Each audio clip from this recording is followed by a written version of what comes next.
know. Hell no, brother. I ain't waiting to finish eating. We record regardless, damn it. Fuck. No, we ain't. Yeah, dude. Because we totally don't want to say swears in the first 7 seconds of a YouTube video. We wanted to say, no. What the is going on? Man, I think this in the... Whoa, dude. When did you get a soundboard installed? I gotta add... Don DeMarco, we need to add this. What do we need to add? You tell me.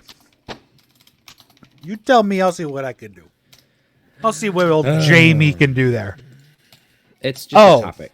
Oh, I know plenty about that. I'm sure you already know where you're going to go with it, so we can definitely talk about that. It's something. It's something. Let's talk about something real important, though. We had a week off on the pod. Yeah, that's the first break I think we've ever had. I literally have never missed a week, and Sam and I were going to record, and it was like Wednesday. We were going to do it on Tuesday first. I'm like, we'll wait till tomorrow. And little man was going through sleep regressions last week, so we were just like, no, no, not going to struggle. Well, get back on the horse. I had like an hour of remorse. Yeah. On Thursday, I was like, it feels weird to not be uploading something. It feels wrong. I should record like a 15-minute video even of just me. And I was like, no, I'm not going to do that. We got to keep our priorities straight, man.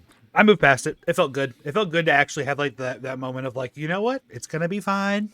The people, they're going to love it when we take a break for an hour. Yeah. The indictment's not as serious as they're making it out to be. It's a witch hunt. They're witch hunting me. The Clintons have done it.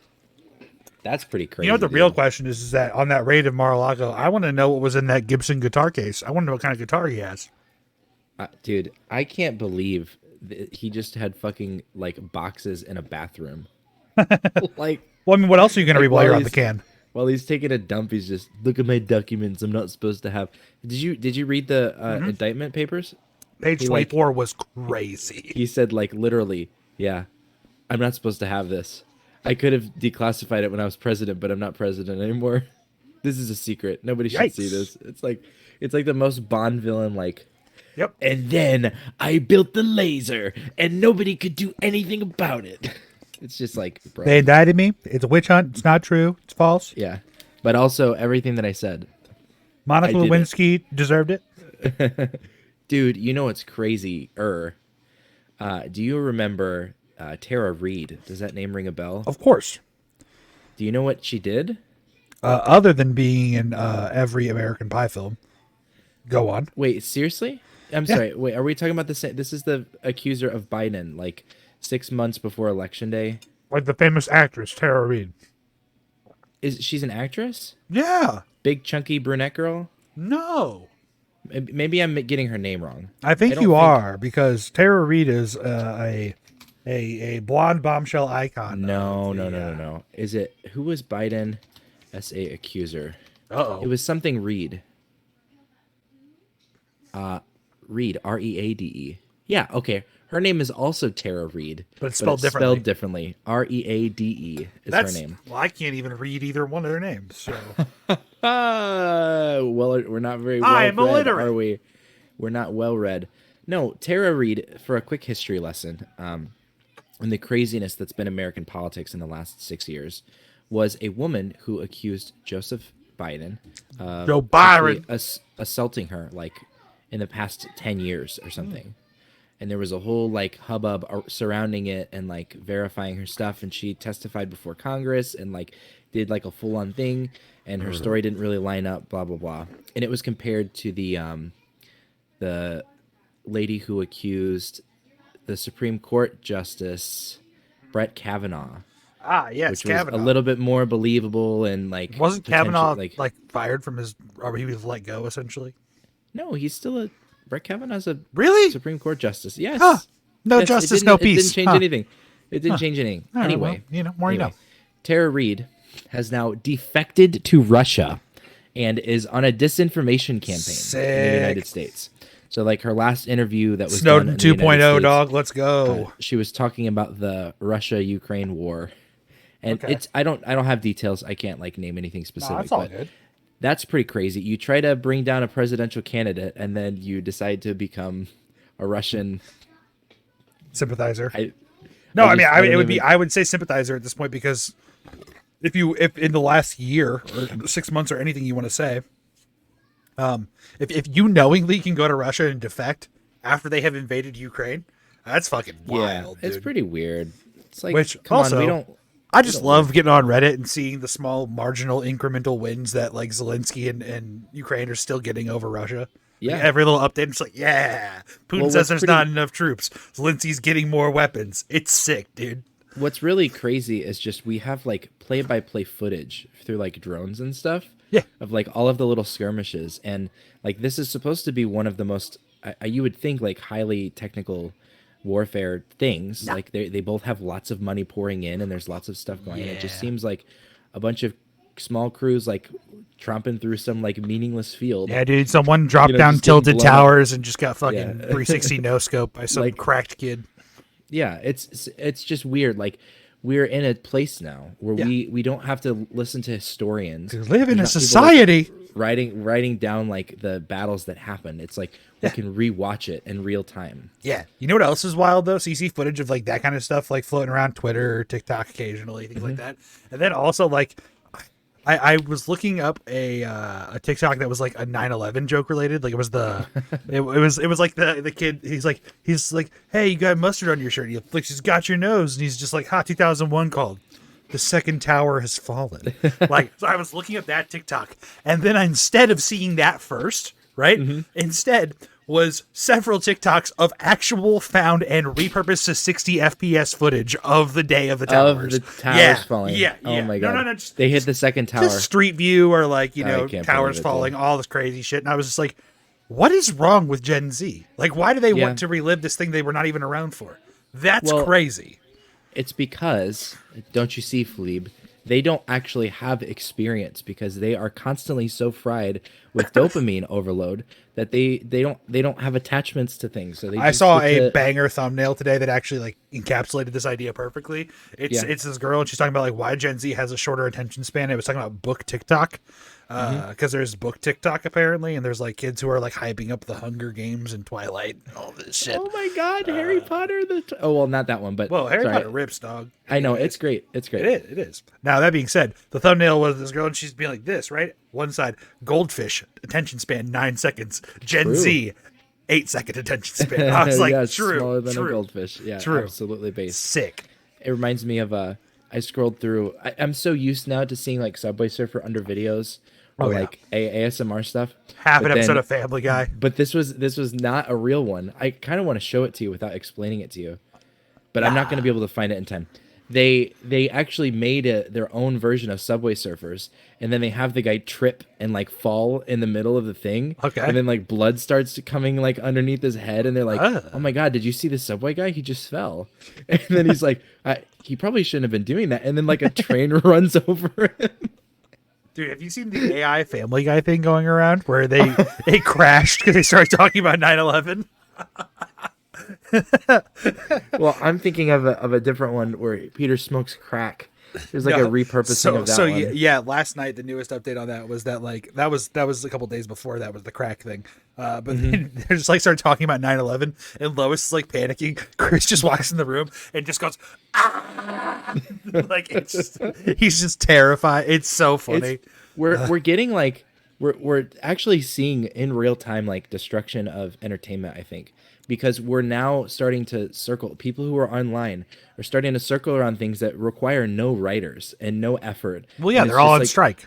We're just, okay, hang on a second. There's still stuff coming out of the pipeline, all right? Talk to me in a year when we don't have actual content, then maybe we'd have an excuse. But we're like being entertained by stuff that's just nonsense. Like there's not even an intended point to it because it's just randomly generated, like procedurally probability taking you to the thing. And yet we're still like laughing our asses off. Yeah, it's good shit. But I did have a bit of hope that came up.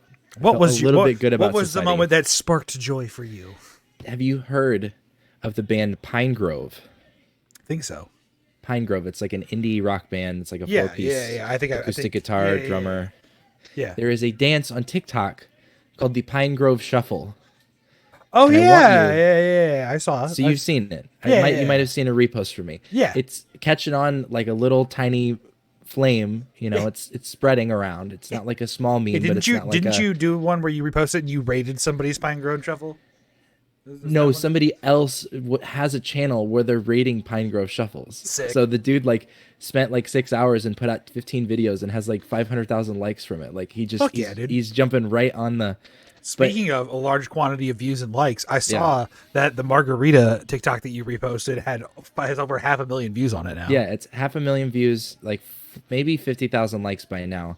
I still keep getting a follower here or there, and it's also drawing people to my other genius content. But I'm just talking about the genius. But it's fine. Genius.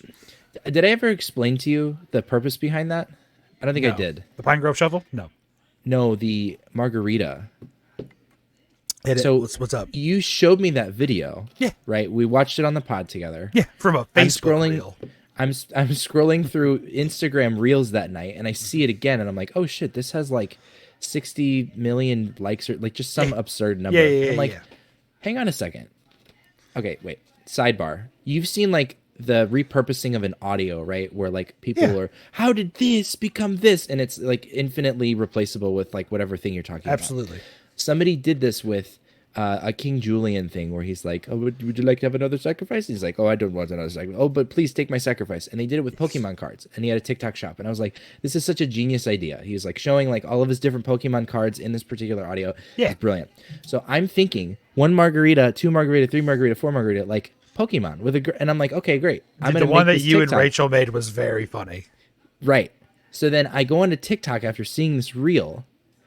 And there's like nobody that has this video. There's like 6 people that have literally just screen recorded the Instagram reel and like uploaded it without any credit to the person. They didn't even do it themselves. So I'm like, okay, fuck you. This like I can make this in 30 seconds. So I downloaded the video. Baby. I clipped together the things. I added the captions. I uploaded it. And really what I did was I filled like a void for what was already proven content elsewhere.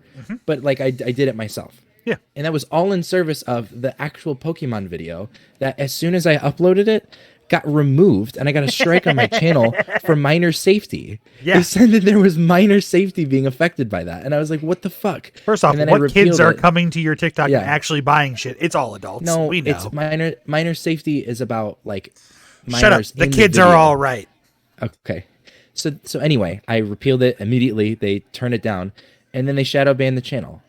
And that's why it has like 100. That's why they have 100 likes. And I went live streaming that night, and I like got hit with like a bunch of bullshit. Like, so yeah, like I saw the screenshots you sent me. Yeah, this whole fucking thing just got fucked up. And this whole plan, where yes, I got 500,000 views on a video, I didn't even get to do it for the reason I wanted to. I should probably repost it. But anyway, that was what the reason why I did that.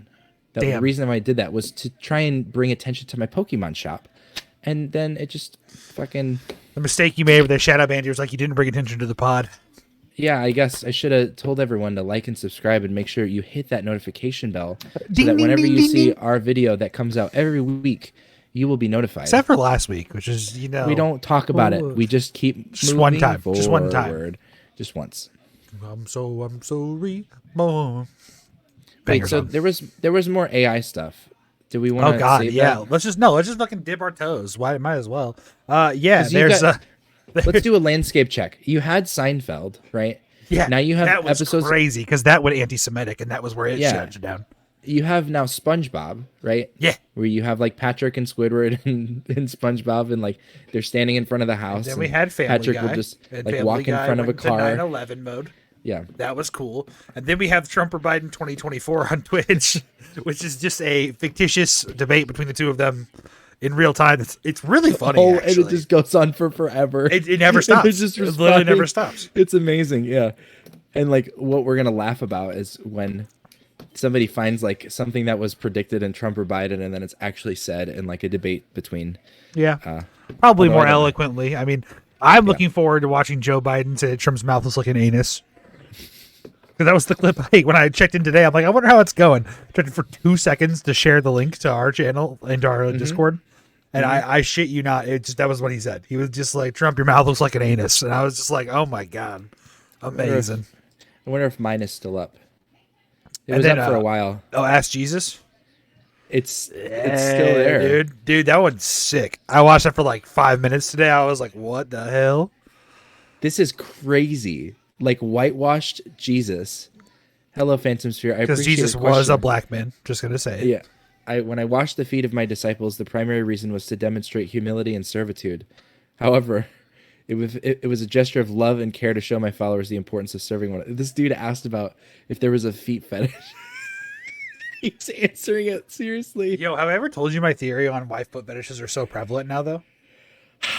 Do I want to know? It's not weird. It's not that weird. It's not that weird. Hear me out. Okay. So you remember back in the early dawn of the internet, like if you wanted to like see a picture, like a nudie pic, it would like load from the bottom up. Are you aware of this? I remember it going top down. Some things did top down, some things did bottom up. But hear me out. I think that the reason you were why, in that state, you were on the edge. What I'm saying is, it's like, ooh, and girls the feet loaded first. You're all right.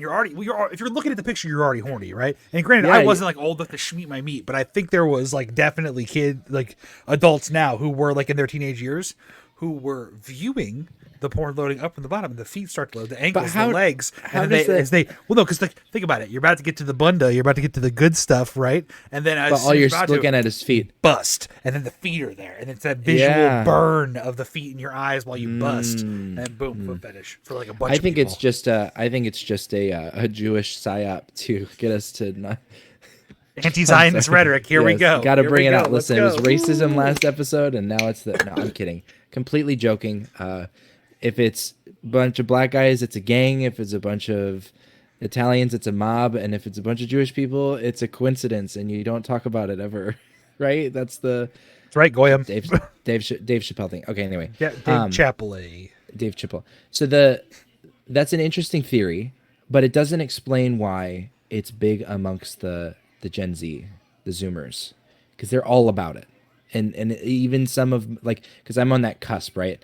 I don't think it's a millennial thing. I think it's a Zoomer thing. Yeah, I mean, there's a lot of content from young people like reposting that. First it was like feet, and now it's like feet. You know that sound on TikTok. It's like those kids are fucking weird. And I'll never get it. I'll never understand. Are not all right.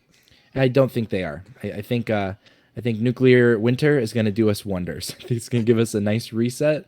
And we'll be okay. I don't think you're that far off in the theory, honestly.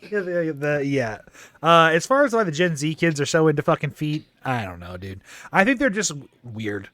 I think that like, okay, not to be malignant during Pride Month, but I think it's just like the general acceptance of people like being, being queer coded, being trans. What you're saying whatever. is that people now have like they're more accepting of anything. It's like, cool, feet, why not? Fuck it. You want to put a toe in your butt? Awesome, do it. Who cares? Yeah. It's just like it's that general acceptance of every kink. Yeah, relentless affirmation does have its downsides. You know what else is kind of fucked up though? I just thought about this like the other week, and I were talking. I was like, isn't it weird that like Pride Month and Asian Pacific Islander Heritage Month are the same month? Like they couldn't give them a separate one. Here's a question, not about Pride Month. That is a weird coincidence. What you just said. I'm just saying. Why do we need a day for everything, like Boyfriend Day or Dog Day? Or dude, when people are like, "Oh, it's International Donut Day," I'm like, put a gun in your mouth unless it's a donut. I guess I don't understand. Know. Like I understand, and so like a month for Pride. It's like, okay, sure. I mean, it's also kind of fucked up that Black History Month's the shortest month of the year, but that's. I know it's just like. I actually don't understand, other than like maybe remembrance or like culturally surrounding it, or maybe it's like a political football that we're throwing on. Like, it doesn't make sense to me why we're spending this much time. Like, we have holidays for everything, but now we're like extending that. Maybe if it was a week, it would make a little more sense. But like a month seems like a lot of time to, like, I don't know. I think nothing else in history has. I think when it comes to the things that have whole months, Black History, Asian Pacific Heritage, Pride, it's usually because there's some kind of inequality that is kind of being, I wouldn't say balanced, but being recognized. Whereas like, let's put it this way, Memorial Day and Labor Day, right? No one can fucking remember which one's which until it's like present. You're like, oh yeah, mixing them up. Technically, Labor Day Memorial Day is for the people who have fallen in combat. It's not just for those who have been in the armed services and lived, but it's people who have lost their lives in service. Right. But that's the thing. That this is not Patriot Fleeb speaking here. This is just like a literal actual thought where I was like, oh yeah, which one is it? Because I always fucking forget. I literally cannot remember. You're talking to a future U.S. Marine right now. Have you seen that video? Get out of there. It's a little kid. He's like, I've seen it. You're talking to. Okay, anyway. But so, yes. My whole thought is that I think that things often get their meaning very easily diminished and washed over very quickly. And I think extending things beyond just a single holiday date very much kind of actually celebrates them. Interesting. Which is why we are celebrating Juneteenth week, baby. Let's go. True. I literally have the opportunity to wear like colors on Juneteenth that's sick. In celebration, because it's a Massachusetts. It's not a federal holiday, is it? It should be, but no, I don't think it is. I know Mass has they make it a big deal. That's replacing Columbus Day or something. I'm sure there's like a fairly big celebration in Texas too, considering that's like kind of the point of where it all happened. This was emancipation. This was the last slaves were released. Yeah, it was the last group of slaves who found out that they were free. Actually, even though they were under the impression they were still slaves. How do you feel about like a Haitian celebrating Black History Month? Like a Haitian immigrant. I mean, how do you feel about a white guy celebrating fucking Juneteenth? You know what I mean? Like, well, no. It's the question is like we're celebrating Black History Month because it's like African Americans, like the people who are descendants of slaves who like don't have a cultural history. But like if you're a dark skinned person from another country and like you may face like the social stigma a little bit, but like you're not necessarily like. Not celebrating like the historical. I get what you're getting at. I just think that like it's this. Then like that's kind of where the point of what I was saying of the whole white person thing. It's like, well, I feel like then like any white person who celebrates Juneteenth should be under like the magnifying glass of like, why are you doing it? Come on, man. Like, yeah, we should accept allies for sure. Imperfect allies over. It's about allies. And the other thing too is that you can think about like Haitians. Sure, that could be like one thing. You could also just was a random one. Well, family tree though. You like think about this though. Like it could be that someone in their family came from that lineage and that background of being from an African American descent, being of the descent of former slaves. I'm trying to pigeonhole anything. I'm trying to be very open minded to it, right? Yeah. So my thought is that it's like, hey, here's another thing too. Like a Haitian person could marry into an African American family or something. Possibly, like that, right? Yeah. You know. So what about that? Like, does that diminish their need to recognize their part of their family? No. It doesn't diminish anything. Like them participating in it isn't like I'm not trying to gatekeep the thing, but it's the concept of like. But I am trying to gaslight this men and girl boss too. Gatekeep. Always. No, yeah, and girl boss. It's Pride Month, you know. I had another one, and it is lost on me. Everyone could be a girl boss during Pride Month. Yes, true. Did you see the trans person in front of the White House? And did you see Biden's White House's response? No. There was a trans woman who made a TikTok, like showing there was like a Pride thing, and Biden spoke at the Pride thing, and then he took pictures with the people, and these dumb motherfuckers took their shirts off. So there were two trans men and then a trans woman, and they were sitting there like jiggling their boobies in front of the White House. It's like, do we really? And so the White House responds like a day later, and they're like, listen, this is like super inappropriate. These people are not invited here anymore. And I was like, fucking based. Like, we don't need to continue to like give ammunition against this thing. It feels really weird that people are like constantly tying like Pride Month to like this sexual thing when it's really just about like being yourself. In being yourself could be naked and stuff, but for the most part, I think so. This is like an actual territory we've stepped into where we are literally over sexualizing Pride Month and using it as a platform to sexualize. That's always inappropriate. But then this is the thing that like, yes, we shouldn't give the ammo to the people who hate the Target shirts.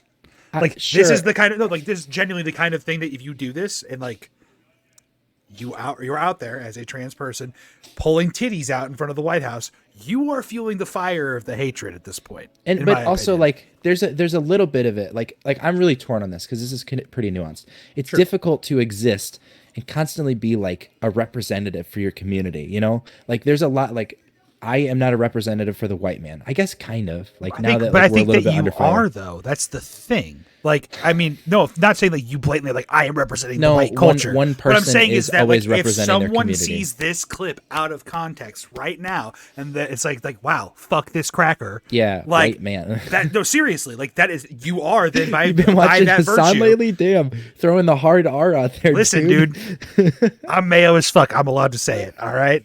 Yeah, That's whatever. my word. It's my word. No, but seriously, the by virtue of being in the public eye and the ire of creating content in any way, shape, or form, you are representative of the thing that's that true. you are. So this like, isn't a person just like existing. This is a person that's like stringing 40 clips together and including the one of them bearing their. And now, granted, they made the fucking TikTok.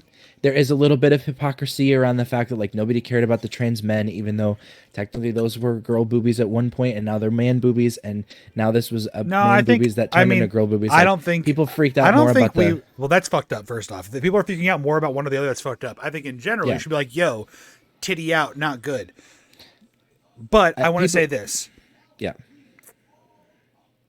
I think that it's more. Not so much I'm like, oh, I'm freaking out about boobie being out. I think we should all be a little less worried about boobie being out. Me too. Yeah. But I think it's more damning to the cause for representation for the LGBTQ community for not having that malignance being portrayed by the other side towards them. Sure. Because I've seen some fucking shit in the weeks leading up to and already during Pride Month of just people making these insane leaps and jumps in logic about how we're sexualizing children so we by don't putting need to, pride shirts inside of a Target or like we don't need to fan the flames even more. But exactly. like you're not helping so your cause. I'll play devil's advocate again. Are you friends with Bia? If I say Bia on, I know who you're talking about. Yeah.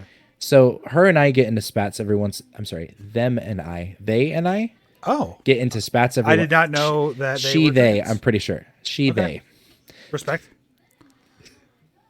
I'm sorry. Gender is a spectrum. It is whatever anyone wants it to be, I guess. That's totally fine. And there are definitely people who are gender fluid. There are people who are somewhere in between each way in the polarity of whatever. I'm not trying to be malignant. I'm definitely not gatekeeping their legitimacy in the community. But I know who you're referring to. Yes. So anyway, they got into a thing with me because they shared something that was like, oh my God. It had something to do with what the argument ended up being about was tone policing, but there's another word for it. And this person was like, I will never support this any way, shape, or form. Like it's no one's right to tell people how to conduct themselves in the face of advocacy or something. And it was like super weird. Like this argument of like, I want to be radically accepted by everyone. If you don't like me, then fuck you. I should be able to like operate in any way, shape, or form. And fuck the haters. Like, so that's where I actually like often when it gets to the conversations around LGBTQ rights or representation, you often lose me because I feel like something that a lot of people who I've seen. This is what I was going to get into. I saw someone else. A friend of mine, Mandy, who posted a status, and she's like, "Y'all need to leave Target shirts alone." Haha, like it's just like a joke, right? And then I come back like 3 hours later, and there's 256 comments on Facebook, and it's mostly like, "Haha, true, yeah, haha," and then one person saying something like demonstrably negative, and then everyone just railing on this person. All of the comments but to the that problem, one person. But that's the problem is that like, hey, left.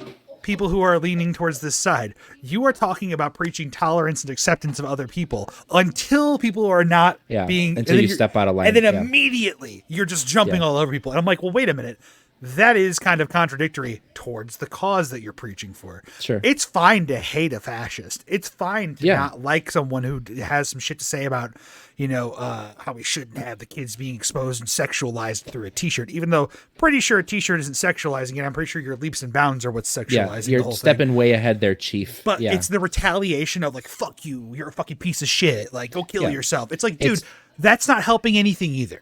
Like having a conversation is going to actually help something. It's like demonization. Discourse. Yes. Like dehumanization is like never good.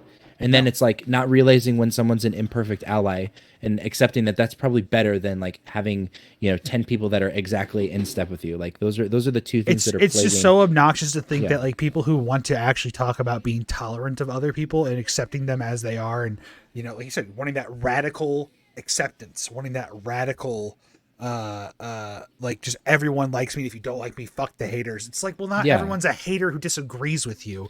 People can not have everyone's a hater. in, even they can just they might people not can agree have with a you on difference something. of opinion. People can have a different idea than you. Wait, and also, I'm sorry. Sometimes people might want to have a conversation to grow and to maybe learn themselves. Different. I'm sorry, Fleeb. Are you telling me that? No, fuck. I lost the joke. Damn it. You said. Let's put it this way.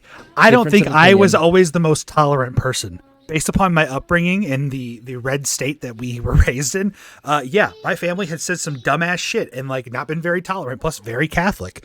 That being said, I'm now 30, and I think over the last, 30 years, my opinions and the way I think about things have definitely shifted and grown. Now, I don't know if I am tolerant. I don't know if I'm even tolerant now. I think I'm fairly tolerant. I might be just like, I might actually be one of the phobes, you know? Who knows? Find out next up. Look out for the phobes, everybody. Just kidding.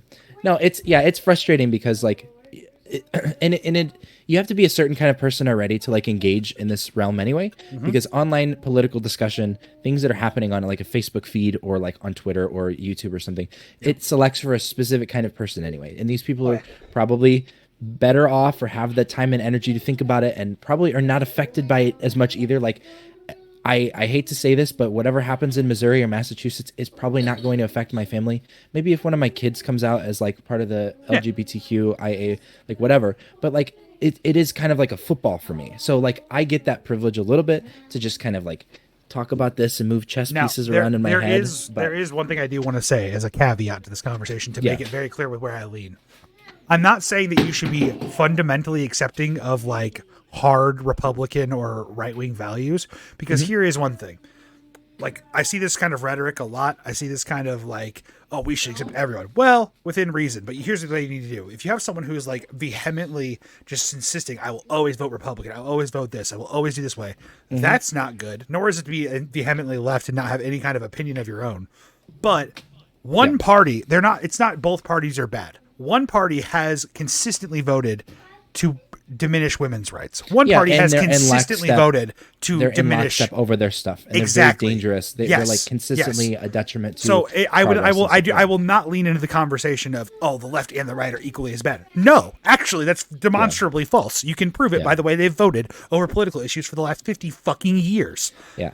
What's happening though is the conversation is being driven by 13-year-olds who have this like what we used to. I'm pulling from my boy Stephen Benelli. Okay, oh boy, we used to be able to tell 13-year-olds like, oh, that's cute. You don't know what the fuck you're talking about, so keep doing what you're doing. But for some reason, when it's like from an anonymous anime profile picture Twitter account, where what are you saying about anime PFPs, dog? Chill out. I'm saying that's a group of people in the world that like doesn't have the life experience to really think through what they're saying, but then is like validated like a million times more than they ever should. And then that ego feeds into the way that they're processing information in this like detrimental cycle of like. I 100% agree with that. The amount of social validation able to be acquired by a young person who has no real agency in a political world, they're not affected by it either, and they can like say really dumb shit that catches on that will have negative effects for what they're advocating for anyway. And the other thing is that these people don't. This is not just 13-year-olds. This is adults too who do actually have stature in the political landscape of being able to vote. They often cite empirical evidence. They often cite their own personal experiences or this. I understand that we as people and individuals, all we have really is our own personal things we can go off of, but that does not equal statistical fact. It does not equal the total number of something that has happened. No one actually reads anymore either. The attention span's not there. How the fuck can you read? Even excluding the children, like the adults, like there's people who are in journalism. I thought that was flickering my power. There was one thing that I was going to say, like, I don't know. We're bloviating a lot on the politics thing. I guess it's Pride Month, so like this is going to be a hot topic. Politics are a hot button issue right now between the Trump stuff going on, between Pride Month being a thing. Which, by the way, for those who have been living under a rock, our most recent president of the United States, Donald J. Trump, has been arraigned actually and is facing charges. Most recent former president. Yeah, former president. I'm sorry. Excuse me. No, Joe Biden is not. The question is, do you think he's still going to win the nomination? I know we're months and months away from even the first states being able to, but like it's him and DeSantis is going after the mouse. So I don't fucking know. Dude. I think Chris Christie, the savior of the Republican Party, is actually going to swoop in and speak reason. The savior of the Republican Party. The red implying they want to be saved, is eviscerating themselves because they are splitting. Yeah. Let's talk about why DeSantis would not be the butt issue more than why Chris Christie is the one. So I think Chris Christie's a lot more principled, and I think that he's a lot more like. So sure, DeSantis is doing the headline game and getting the attention and fighting the culture war because that's what Republicans think they care about. He's not even fucking ultimately like dissenting on Trump or anything. He's just like riding the fucking dick riding fence of like, well, the GOP is the problem. Yeah, and Chris Christie's in that position where like he's really not the front runner, so he can be a little bit more like edgy, hard hitting. Yeah, edgy for sure. But it just seems like Chris Christie, from what I know of the past couple election cycles, he seems like a pretty okay dude. Like I would have wanted Jeb Bush as the Republican nominee over any of those motherfuckers. The brother who deserved the credit. Yeah, Jeb. Please clap, dude. All Jeb was like for King Jeb. He's the like it's an insult now, but he was the what was the conservative term from the early 2000s, 2010s? It was oh my god. It's not paleo conservative. There's another term for him. Anyway, that's so Chris Christie's like a second option to Jeb Bush, I think. And he seems to be a little bit more like policy based, not just fighting the fucking endless culture war that is going to continue to bite them in the ass. And the problem is, one last little Eski rant, we need a Republican Party. Like we cannot let fucking the blue team. Like, even though there's only a couple loony bins in the House right now, we can't let them have no opposition. Like it's just we need to have like a serious opposition group so that we can have that friction. We need our Griffs and Donuts, damn it. Yeah, I'm being serious. I'm making a red versus blue reference for those who didn't get that one. if the red team just destroys itself and then we somehow like split into the Trump party and then the old conservative party and then like the blue team is going to win, and they're already winning population wise. It's just like it's not good. It's not good for the country. You absolutely need balance. Now let's just stress one thing: the lighting in my room, it's red. Oh god damn! I know, edgy. Right? Crazy. I'm pushing the bar. No, let's talk about something that we talk about more often on here, and we'll transition out slowly from the politics into the full topic. Of course. Video games. Okay. Yeah. We're gonna start with a political-based video game issue now. Okay. One Nick Merckx. Are you familiar with him? I love Nick Merckx. He's my favorite Call of Duty player. Oh, he's really funny. I like the guy a lot.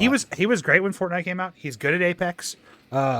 He saw the video of the protest that went violent outside of a school where they were voting on whether they even, which by the way, they're celebrating. You're fine. They're celebrating fucking June being the like whether it's being celebrated for Pride Month in the school openly. Might I add, it's during fucking summer session, so it's not like the kids are even necessarily going to be in the face of Pride Month because Pride Month's June. They're out of fucking school. Why do these parents care so much? Dumb. Anyways, there's violence that occurs. Nick Merckx pauses the video on stream. He's just like, or he tweets about it. He's just like, they need to let the fucking kids out of this, blah, blah, blah, all that. And I get where his dissent was trying to come from of like, leave children out of this stuff. There's children being exposed to violence between two sides. That being said, he also has then continued to tweet and make videos about how he actually doubled down on it and said some really fucking dumb shit in the eye. I didn't see the dumb shit. I did see the leave the kids out of it, but that was his first thing, but then he kind of doubled down with some other tweets, and they are not very pretty. And then Call of Duty decided to remove his bundle from the store. And then Tim the Tatman, he was like, hey, in defense of my friend, because he's a really good guy, take my bundle out of the store too. Yeah. Dumb, Tim. Very fucking stupid. You could have... Hang on. You could do nothing. You could just do nothing, and you'd be fine. But you have to defend your friend. Dude, hang on a second. That's so stupid. That's so stupid. Is there no room for like belief in principle, like at all? Not talking about let's put a cushion around this thing, right? And you are a person who doesn't think that you should be punished for disagreeable positions for like business deals that have been made. And so you don't stand for that shit. And so regardless of what the disagreeable position is, you see it happening to your friend and you're like, dude, fuck this shit. This is really dumb. Like, no, I mean, don't want to play part of if this we game. put the terms in like Eski Fleeb, right? Like you say something that gets you there, and I'm like, hey, in solidarity of my friend, also take away this too. Yeah, I probably would do that given the right position. I get that. So that's what I'm saying. That being now, said, yes, Nick Merckx might be wrong. He might be incorrect about his thing, which I'm a little cagey. I'm a little cagey on because I understand where he's coming from as a more moderate individual. Yeah. But and so like I'd like to get into that a little bit too. But I think Tim the Tatman's thing had nothing to do. I think I'm pulling from XQC right now. I don't think his shit had anything to do with the. Had nothing to do with it. I think it had nothing to do with the actual issue at hand, and I think that it was like, this is kind of fucked up. But that's why I think it was. I think it was stupid. That's why I think it's stupid of Tim to do it. Is because it actually, like, his position in defending his friend actually had nothing to do with the issue, and that's the optics around the problem. Is that like, dude, take a look and read the fucking room. It's because he's being anti-LGBTQ during fucking Pride Month. Yeah, but should we really be like punishing people for being anti-LGBTQ outside of like their representation of your platform? Hear me out. When you it's have not like he was doing it while he was playing a COD. I think that's the thing, though. It's about having a large platform. When you have a small platform and you get your wrist slapped, I mean, it doesn't feel the same way as it does when you have millions of followers. And that's kind of the thing. When you are in the public eye, when you are in that ire, it's about reading the situation. I don't know. And I think that here's the thing. You could have, this is just a thought for those who have these kind of thoughts, right? Or have these kind of things that they want to perpetuate or demonstrate.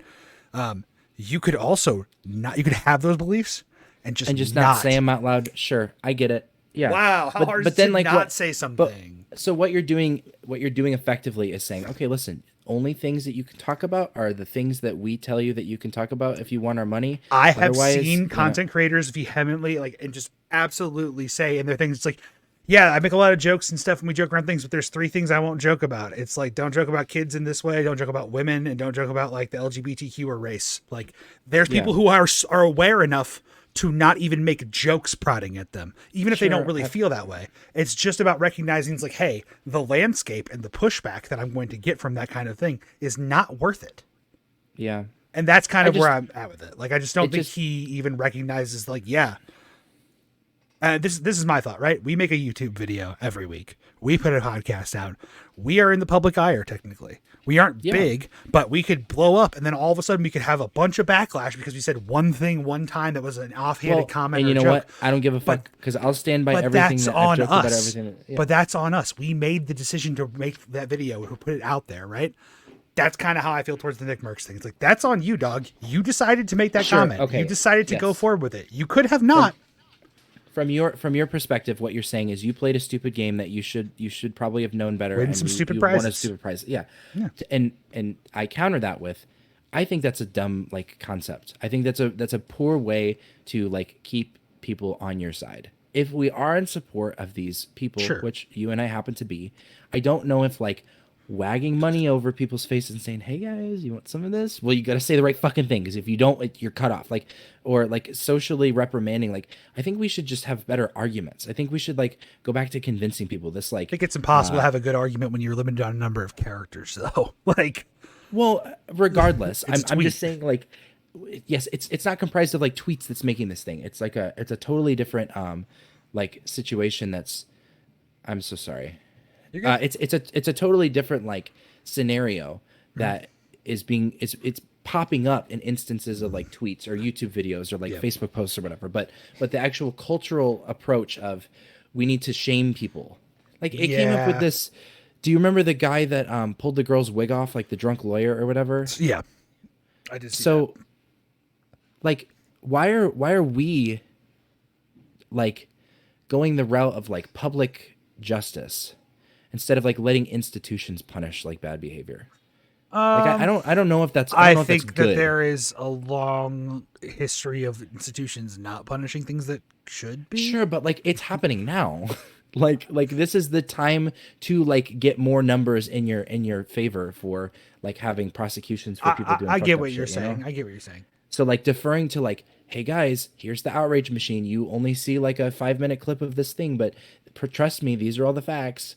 Like, even in this case, if it was represented perfectly true, which I happen to think it was, it feels weird to me that we're like deciding to go the like witch hunt route instead of like the thing that is like able to be held accountable and in like through public outcry and or fines and or litigation. Like systems are there because there's a lot of hands going into it, and there's a way to control it if it like goes too far. Public outcry, like mob mentality, is like not at all. It's just I mean, I feel like we're treading into territory of like the virtues of human nature. And it's like, is man good or bad at this point? Because like I mean, let's just be real. It's easier to spread hate than it is to spread love or like, I don't know, moderation, I guess you could even say. Like, it's much easier to express dissent.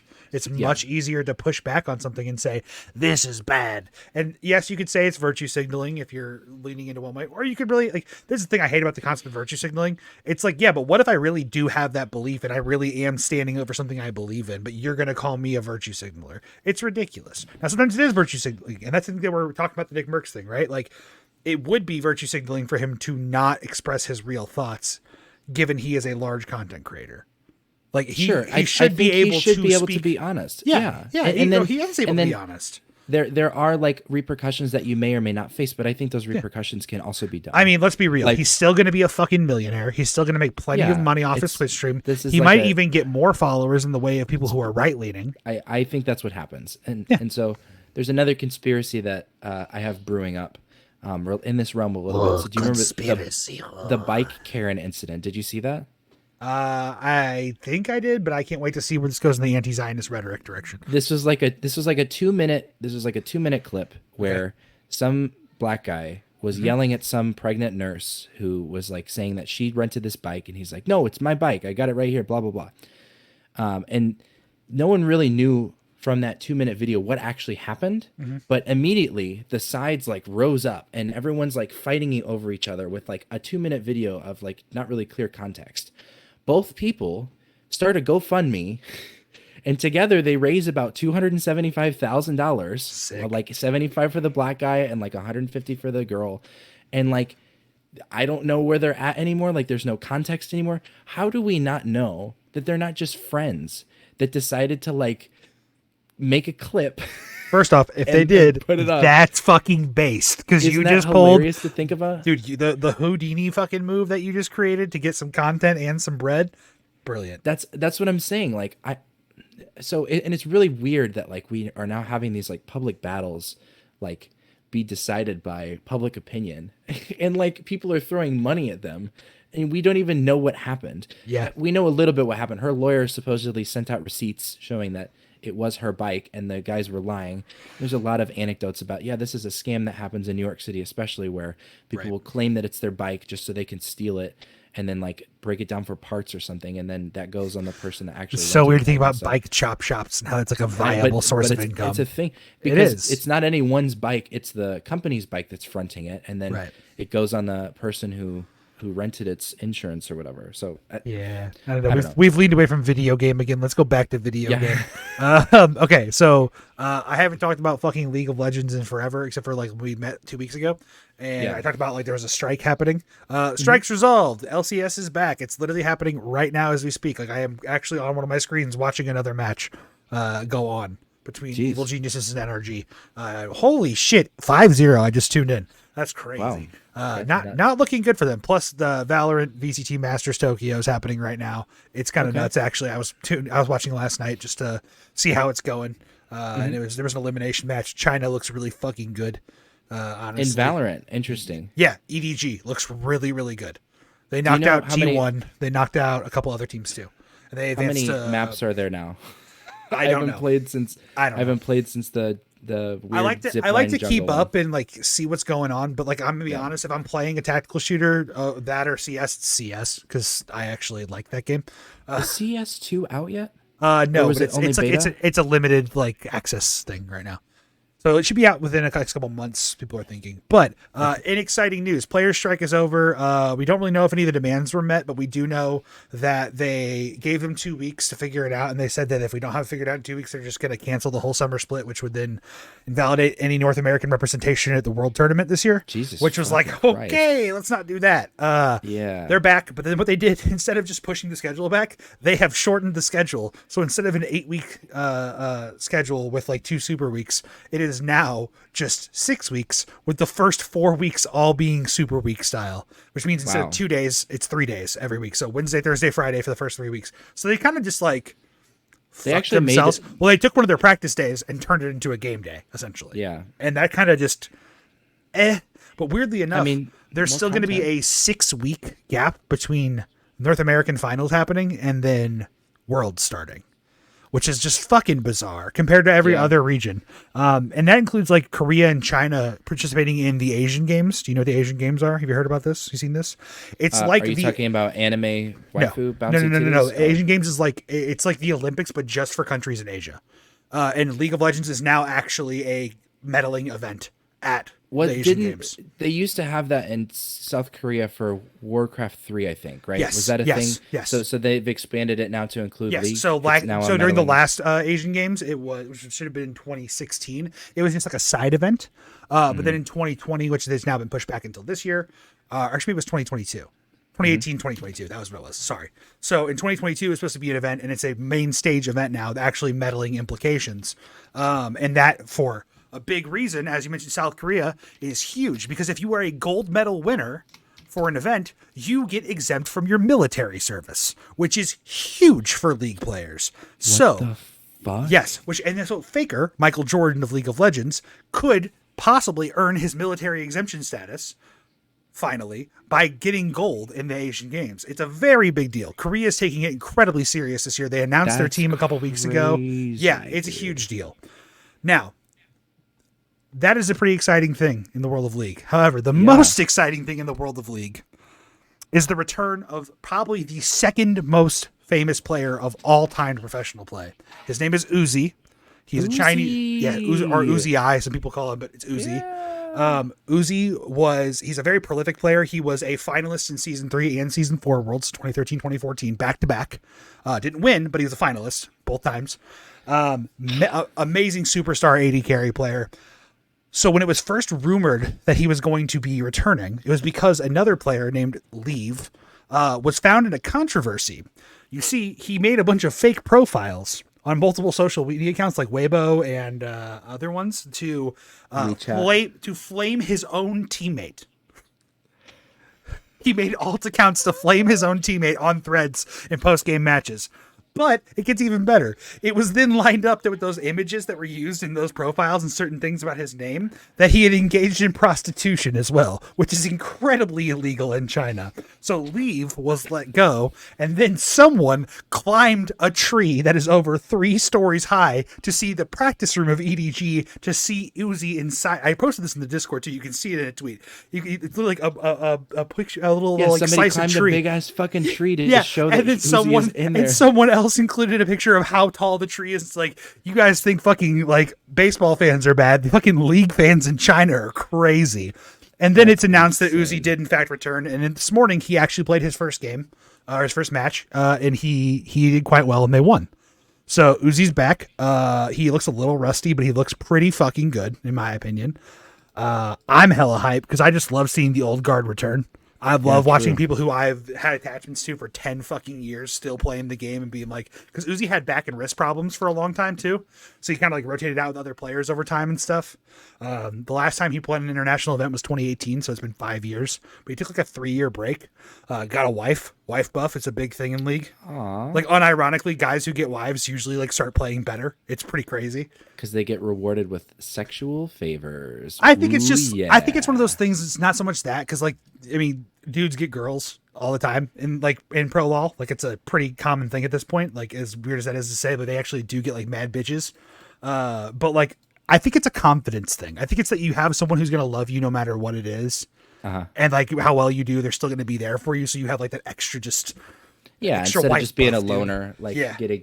getting your. So wife buff is a real thing. Wife buff is a real thing for League. So I'm happy to see Uzi back. I'm happy to see him playing for what would be described as his so he was on RNG, or Royal Never Give Up, for the longest time, or different iterations of that team, Starhorn, Royal Club, whatever you want to call them. And I would say EDG are like the biggest rival club historically to RNG, and now he's playing for EDG. So he's out of RNG contract hell. He's playing game again. He looks pretty good. all we can do is hope that this is going to be a good turnaround if he makes playoffs for summer. Maybe they can make Worlds. Who knows? Okay. I have a breaking news thing that I am, bringing to your attention. Were you aware that this is the premier year for Olympic esports? Interesting. Did you know that esports are in the Olympics starting this year? I did not know There's that. a summer league starting next week, actually, June 27th. Okay. Is that what I read? There are 1, 2, 3, 4, 5, 6, 7, 8, 9, 10 events. Okay. Including archery, baseball, chess, cycling, dance, motorsports, sailing, shooting, taekwondo, and tennis. So there will be a electronic video game competition that is this is on the Olympics website. It's been agreed upon by the foundation, and but what game? All those games?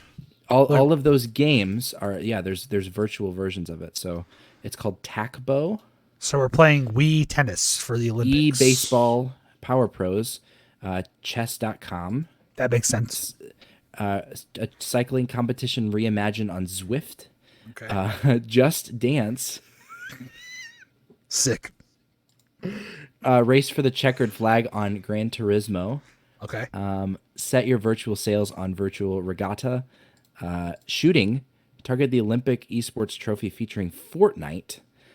Masters of the Foot and Fist in Virtual Taekwondo and Tennis so Clash. what you're saying is that there's going to be a Fortnite game mode exclusively made for the Olympics. It's going to be a creative mode that you just get into and you have to skeet shoot.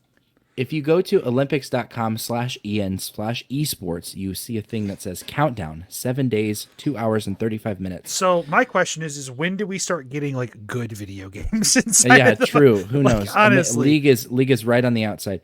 Yeah. So let me read this real quick. I mean, I don't know why League wouldn't be, or Valorant also, or CS or anything like that, because those are actually big esports where you could I think they're wanting to be closer to the stuff that's already agreed on for the Olympics, so they're trying to stay true. But this is interesting. The ISSF's sports shooting competition created in Fortnite has been added to the Olympic esports finals lineup.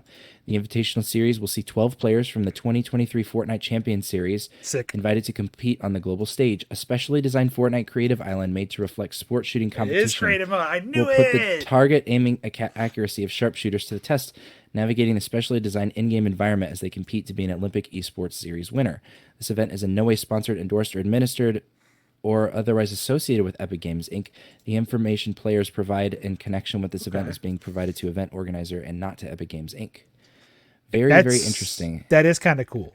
Now, while that is cool, there's something you just posted at the very beginning of the episode that I really do want to talk about. Okay. Kingdom Hearts on the Switch. First off, I don't think you did your research because I'm guessing you bought it. Rachel wanted it for our trip to Jamaica because she's like, "Oh, Kingdom Hearts," and I was like, "Kingdom Hearts is rad." Don't get me wrong; that's that's literally one of my top 3 game series of all time. You can take Kingdom Hearts on the go. Great, sounds good, babe. Go for it. It's hosted off of a cloud-based server. It's fucking terrible. There's constant frame drops. It's so bad. It's literally okay. I'm gonna say this: it is the worst way to play Kingdom Hearts. It is worse than playing it on a PS2. Actually, wait, hang on. Playing on the PS2 was the greatest experience ever because you got to. No, what I'm saying is by standard of there's the PS4, PS5. You can get the collections that exist. You can get them on Epic Games right now and play them on your PCs and stream them too. Although I did not. They do say you can get in trouble for streaming them because all of the music is copyrighted. So they say there's literally a disclaimer. It's restreaming any of this kind of stuff illegal. Cannot do. Well, I do remember that when Kingdom Hearts 3 came out, you can't capture cutscenes on KH3. Yeah, there was a cutscene that you weren't allowed to, and they gave you the option to play in streamer mode on the PlayStation. Because it was because it was fucking spoilers, dog. They don't want everyone ruining the fucking game. I sped run that shit. I played it in 3 days, and I still almost ran into some spoilers. I'm a scrub. I haven't beaten 2, and I played a mission on 3. Listen, I watched. KH2 is the greatest action RPG of all time. It was good. I got through Mulan, and I was like, okay, I'm tired of beating Mulan the first time or Mulan the second time. The second time, I was like, okay, this fair is enough. You had to fight the dragon, fun, but Yeah. No, I mean it's cool. I love like all the worlds and stuff. I have such a special place No in my one heart for plays Kingdom Hearts 1. for the worlds. We play it for the fucking story, baby. I Yeah, play it this so I can die to convoluted Riku 75 times on Hallow Bastion. Be like, and listen Kyrie's heart belongs to me. Yeah. and rewatch the same cutscene. That's Damn 4 right. minutes long. And guess what? You On can't skip PS2, it every there was time. no skips, You dude. could not skip it, dude. Oh. Oh my god, it was Yeah, so amazing. Yeah, I don't think we've ever talked about KH very much, but like, yeah, unironically, one of my favorite game series of all time. I have an incredibly special place in my heart for that game. I have for or all of them for a long time. The only thing I think I know more about lore-wise is Power Rangers, and then it's like Kingdom Hearts right there. Yeah, Power Rangers, then Kingdom Hearts. Yeah. Yeah, I love that No, shit. that's great. And I could talk about it all day. You've done like all of the handheld ones too? Yeah, I owned a Game Boy Advance copy of Chain of Memories when it was out back in the day. I suffered through the card battles. Too? Yeah, so my senior year actually, what I used to do was go into one Mr. Willott's class for AP Stats, and Willott loved me, so what he would let me do is play games all fucking day, but he would ask me one question every hour to make sure that I was paying attention, and I always was, and I always answered correctly, and then it was like, all right, continue. So I played Birth by Sleep, which I'm going to say a controversial opinion. Birth by Sleep is probably one of my favorite games in the entire franchise. It's so fucking I've heard good. It's really, really good. Yeah, it is. There's some really cool things about it, like how like you can upgrade skills and magic in that game compared to other ones. That's like really interesting with like level grinding. Something about the like combat system is fucking 3 interconnected storylines. It's so good. It's so good. That game like they did something really right. Like Final Fantasy 13 tried to do what Kingdom Hearts 1 and 2 did, and like playing the combat miserably.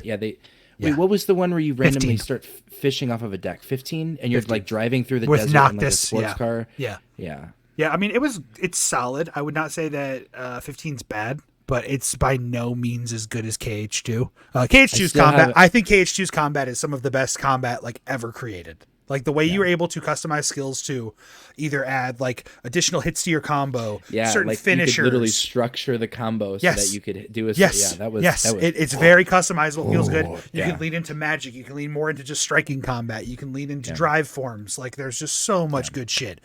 But yeah, your wife made a mistake. She dropped the bag. Now, did you just buy the one collection with KH1 and 2 on it? Like No, we got the Master Collection that has all 6 games or whatever. God, why? Well, I'm realizing it was kind of a mistake. You love your wife. Why?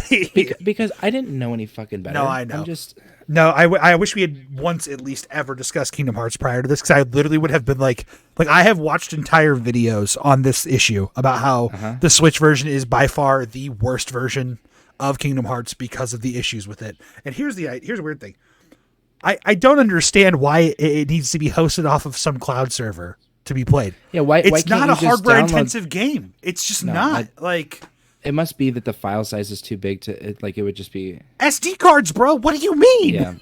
Yeah, that's true. Although I don't have an SD card on my own, I don't know how I'm playing. Oh, that's crazy. Tears of the Kingdom. I don't know how you are either, considering I had to buy an SD card to like allow Sam to have Fortnite on our Switch. Essentially, have you seen the updates with Tears of the Kingdom? Do you know anything about that? I watched Ludwig's video on playing Tears of the Kingdom. That's the most recent piece of information I have. So that any percent speed run for that game is under 55 minutes now. Sick, dude. Zelda players are crazy. Really, really dumb. Like the way, like in a. I think this is amazing, but they found a duplication glitch in the first version. That's what everyone runs on. Yep. Then Nintendo quickly put out a patched version that got rid of the duplication glitch and a couple of the other ones. Sure. Then they found 4 other duplication glitches to like circumvent the patches that they made. Amazing. It's just like, holy shit, dude. I love them. I also just loved watching. What are they called? Gorons? Is that what they're called? What are the little things? What are like the Koroks? Goroks. I love watching Goroks get crucified and launched up a fucking mountain. That's just hilarious, dude. You're talking about the enemies. Yes. Bokoblins. That's whatever, dude. Who cares? Doesn't matter. They get fucking yeeted. It's great to watch them fucking die. I love people's creativity with that game. It's amazing. Yeah, I've even actually considered, like, I had a moment I was like, maybe I should give it a shot. Maybe I will enjoy this. But you'll back to my your, red lighting. Let's talk about that. I have been playing the ever-living shit out of Diablo 4. By the ever-living shit, I mean I've probably put maybe 4 hours into the game, and I haven't played that much at all, because like a lot of people have like already mega grinded to level 100 max paragon level fucking big renown, and they're talking about how there's no content for the game. You put 150 to 300 hours in, bro. You fucking you milked it for what it's got. And I will say that as a casual player at this point, I would refer to it because I think I'm like level like 38 maybe out of like 100 levels. It's really good for a casual player. Yeah, I literally can pick it up, play like 2 quests for like 20 minutes, go check out my son. Tired. I'm going to be done for the night. Yeah. Feels great. Feels awesome. Yeah. I'm having a blast with it. Highly recommend people who have interest in just like a little bit of an adventuring game. If you're not a Tears of the Kingdom kind of person, check out Diablo. Pretty cool. Also, couch co-op is a real thing for console players. Mm-hmm. I've actually genuinely reconsidered like, maybe I don't need the PC version. Maybe I want to play with Sam. Maybe we just want to sit down and play Diablo together because we've played Diablo 3 before together and it was a really good time. So it takes me back to the I bring up this game all the time, but Baldur's Gate Dark Alliance. Like me and my dad playing that growing up was like, and so that's what I don't have anyone to do that with because Rachel can't do a hack and slash. She will. She's barely getting through. You're playing Kingdom Hearts hack and slash, isn't it? She's having me do all the platforming for her, so it's like. Bro, this is like all of the game, but okay. To be fair, good luck. Sam it's shitty did platforming. No. Before Kingdom Hearts 3 came out, she's like, "What is Kingdom Hearts all about?" I'm just like, "All right, honey, buckle up." So I get her into it, and I get her. She does really well actually for the most of the first couple worlds, and then she got to Agrabah, and she's like, "What the fuck is going on here?" And I'm just like, Agrabah is a little confusing to be fair. Like even I kind of have forgot how to navigate the last part of the Cave of Wonders, and then I was like, "Let me Google it." Figure it out. Yeah, I spent like a couple days as a child going through Alice in Wonderland, and I fucking beat it in 3 minutes like yesterday. And I was like, wait, why was this so? I must have not been reading or something. Like this 100% like super easy. Well, also it's because like it's that wonder of like exploring, and you're like, check out every little thing. I gotta find the chests. I gotta see if there's trinities. I gotta do all this stuff. I gotta make the Ultimo weapon. Yeah, true. Okay, so here's a real question for you. Get your goo. Who is the best Kingdom Hearts character? The obvious answer, and everyone is wrong if they don't agree, is Mickey Mouse. Mickey Mouse is the best Kingdom Hearts character. Okay, I know you haven't delved too deeply, but you know how you've beaten KH1, right? Yeah. Okay, so you know how at the end of KH1, when he shows up at the very end, he's like shirtless. No, Kingdom Hearts is light. Yeah, yeah, but for real, you look at him, he's all fucking shirtless and shit. Mm-hmm. Okay, so it's because they're using his base model design as Mickey Mouse. So when between Kingdom Hearts Dream Drop Distance being remastered and released on one of the bundles, there was there's like the third bundle, right, that they had on PlayStation 3 and then into PlayStation 4. They 1.5 or whatever? Or no, this is 0.2, a fragmentary passage. Okay, so this is where you play as Aqua in the Realm of Darkness. She's one of the characters introduced in Birth by Sleep. There is a cutscene with Mickey towards the end of that, before you fight the final boss of it, which is just a dark version of you as Aqua fighting Aqua, where Mickey gets attacked by a swarm of Heartless and his shirt is removed. So they literally explained the shirtless Mickey. Nomura wrote how. Yes, Nomura is a genius. He retroactively explained why he doesn't have a shirt on. That being said, for those who have not ever played the games of Kingdom Hearts, play them. They're so good. They are so good, but not for the reason of gameplay. I think I just lost it. The story is fucking crazy. I think you did too. And that's going to do it, ladies and gentlemen. I think your picture's not moving, but your voice is. So that's good enough. All right, everybody. See you later, guys. It's episode 60-something. Bye, guys.